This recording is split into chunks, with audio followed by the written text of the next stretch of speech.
Hello everyone, it's good to see you again. We're now on our second episode. To those who are new here, I'm Erica. Welcome to my channel. Today we'll be talking about a very sensitive topic. It's about weight loss. My college and law school classmates, as well as my former workmates who are watching right now, are probably thinking why I'm talking about weight loss. As much as I want to deny or forget about it, yes, it's out of the box. I experienced being overweight late last year until early this year. Since I was young, I've never been overweight. From high school until I became a flight attendant, I've always maintained my 53-kilogram body weight without exerting any effort. I have to give credit to my fast metabolism for that. We've learned in our science class that our body's metabolism is at its best when we're young. Looking back, my closest friends would always ask me where I put all the extra rice that I eat. Growing up, I've always loved eating in Mang Inasal, Chick Boy, or any other fast food chains that offer unlimited rice here in the Philippines. Back then, rice was my best friend. It was my main source of joy. A lot of people wondered where I put the extra pounds. So there, fast forward to August 2019, the month of my resignation from Cebu Pacific Air. Again, to those who do not know, I'm a former cabin crew of Cebu Pacific. Going back, I believe it's not new to you that a flight attendant's job is really tough. We never had a fixed eating and sleeping schedule. To be honest, it's not easy at all, especially for those people like me who want to live a healthy lifestyle. Thus, I have so much respect for all my airline friends and to everyone else who work on a graveyard shift. So as soon as I resigned, I really catched up on all the meals and sleeping hours that I have missed in my 2-year stint as a flight attendant. 2 months after I resigned, I flew to Toronto, Canada to visit my boyfriend and his family. I stayed there for 3 months. We traveled to several cities within Canada and the United States. So just imagine me being a carefree traveler eating all the good food there in North America. Since I went there as a tourist, I was basically just watching Netflix the whole day when we're not traveling.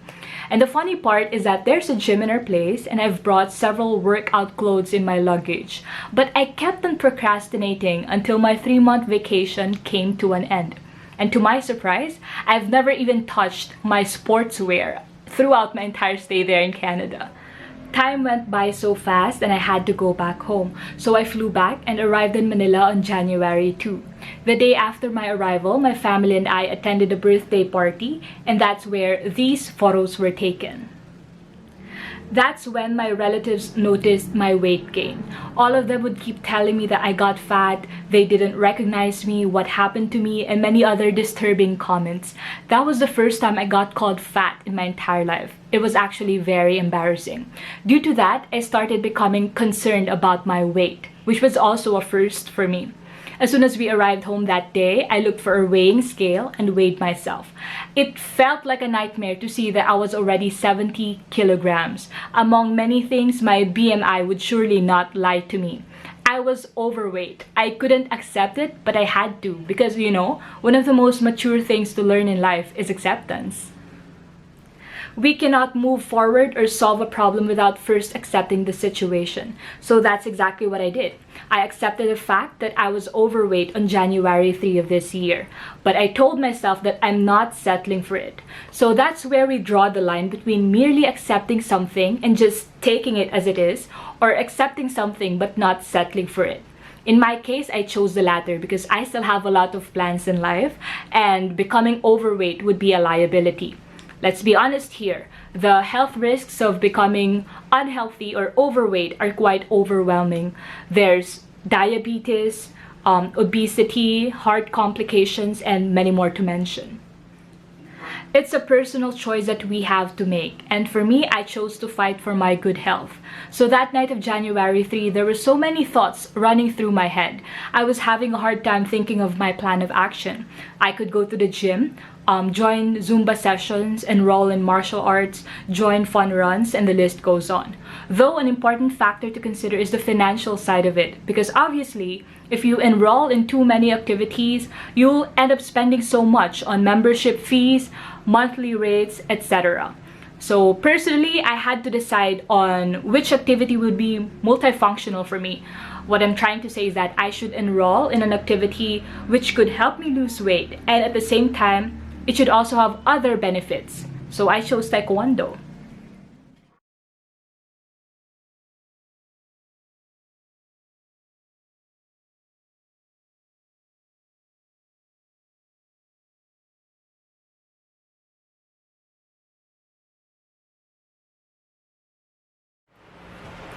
I chose it because I knew it could help me shred some pounds and learn self-defense. Just so you know, as a small girl, I've always wanted to enroll in Taekwondo, but my parents won't let me because they wanted me to prioritize my studies. By the way, to those who do not know me personally, I'm an avid traveler. When I was still working as a flight attendant, I've done a lot of solo travels, both local and international. And I won't sugarcoat it. The outside world can get really dangerous at times. So it inspired me to take my Taekwondo sessions seriously. Because when you travel a lot like I do, some self-defense skills will go a long way. It could just save your life in some way. So yes, that's what I did. In your case, it could be jiu-jitsu, karate, muay thai, judo, kickboxing, and many more to mention. The training is pretty intense. You will definitely lose weight, especially if you make an effort to train religiously. In another episode, I will show you how a Taekwondo session goes. Since we've all been through a long quarantine period, our Taekwondo sessions were also put on hold. Until this day, I still haven't trained, and I'm looking forward to go back to training. Just like everyone else, I started with a white belt. I was supposed to be promoted to a yellow belt, but I had something very important to do on the day of the promotion. So right now, I'm still stuck with my white belt. Just to inform you, I lost 5 kilograms for my Taekwondo sessions. I started at 70 and ended at 65 kilograms right before the quarantine.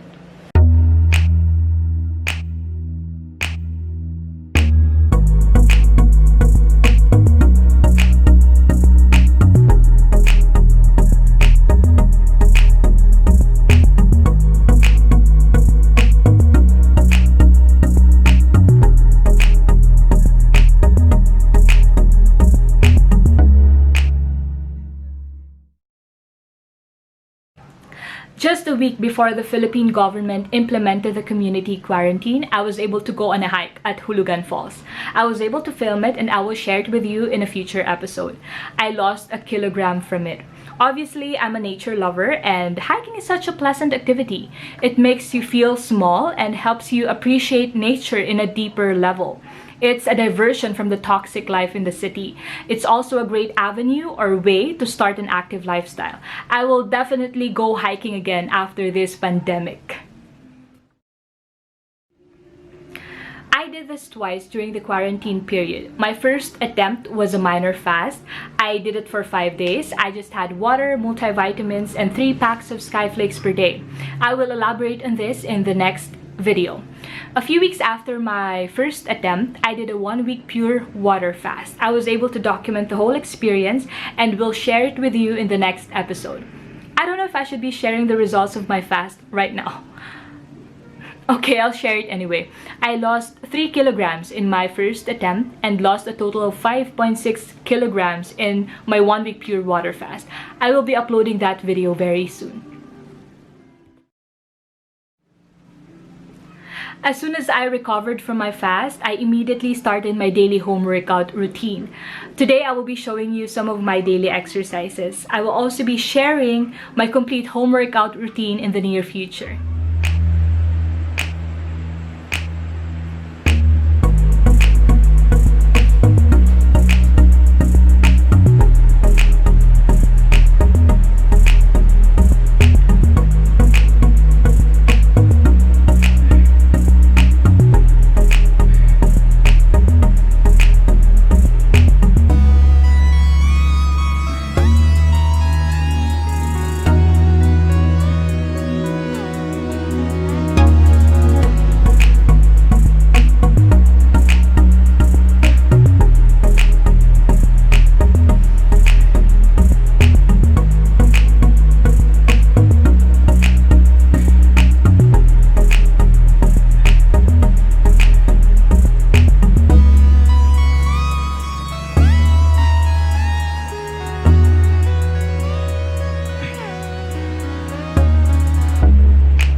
Personally, I don't have any vices. I neither drink alcoholic beverages nor smoke. So in my case, it's out of the equation. However, for those who drink alcohol, I believe it contributes a lot to weight gain.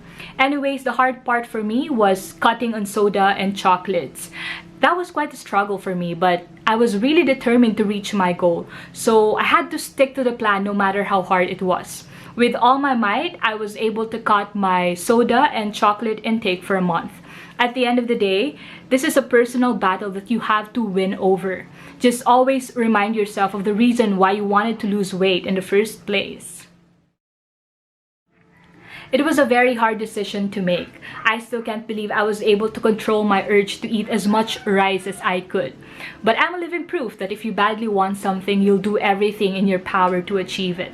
Believe it or not, from 4 to 6 cups of extra rice, I eat only half a cup of rice now. I have even tried ditching rice for a week or two. Now I've realized that it's all in the mind. Our mind is a very powerful tool. So aside from working out for aesthetic purposes, it's also important to improve or enhance how our brain works. Self-discipline is one of the most beneficial traits to master. Now that I've shared my story, let me share with you some tips on how to jumpstart and customize your own weight loss journey. First is to decide on what you really want to achieve. Do you really want to lose weight, and why? Write it down. Next is to set a realistic goal. My first goal was to reach 55 kilograms, but then I adjusted it to 53 kilograms. Third is to live an active lifestyle or avoid a sedentary routine. That is very self-explanatory. Fourth is to try a sport and make time for it. When I say make time for it, that means you have to train 2 to 3 times a week, not just once a month or every other month. Fifth is to control your food intake. Avoid eating excessively. Lessen your sugar intake and eat more vegetables and fruits.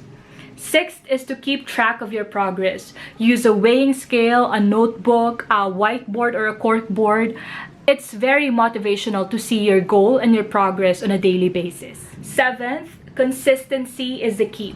Losing weight is not an overnight process. Just like in moving on, you have to go through the entire process and feel every sensation.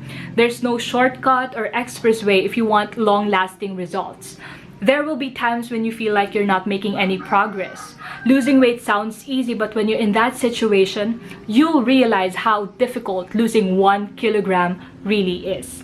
Trust me in this one because I've been there and I've done that.